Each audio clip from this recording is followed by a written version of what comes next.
তুমি কেন ফজরের নামাজ একটা বছর কোনো দিন ফজরের নামাজ পড়তে পারলা না? যুবক, তোমাদের মধ্যে যারা ফজরের নামাজ পড়ো না, তোমার মতো অসভ্য, তোমার মতো নির্লজ্জ, বেহায়া, তুমি খোদার জমিনে হাঁটো কেমনে? তুমি মাটির তলে হাঁটতে পারো না? তোমার মতো অসভ্য আর কোনো মানুষ হয়নি বেটা, বেহায়া কোথাকার।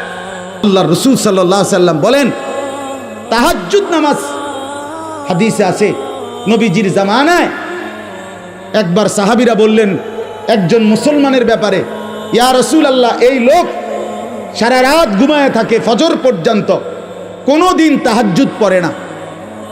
তাহাজ্জুদ মানে ফজর না, ফজরের আগের নামাজ। নবীজির সাথে সাথে মিশকাতে আমরা নিজে পড়ছি, আল্লাহ রসুল বললেন, যালিকা রাজুলুন বালাশ শাইতানু ফি উদুনাইহি।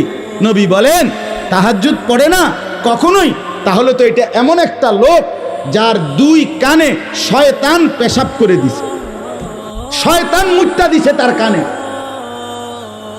তাহলে যেই যুবক, যেই মুসলমান ছেলে মেয়ে নারী পুরুষ একটা বছর 6টা মাস কোনোদিন ফজরের নামাজ পড়ে না, নবীজির সামনে যদি এই ডাকাতের কথা বলতো তো কি বলতো?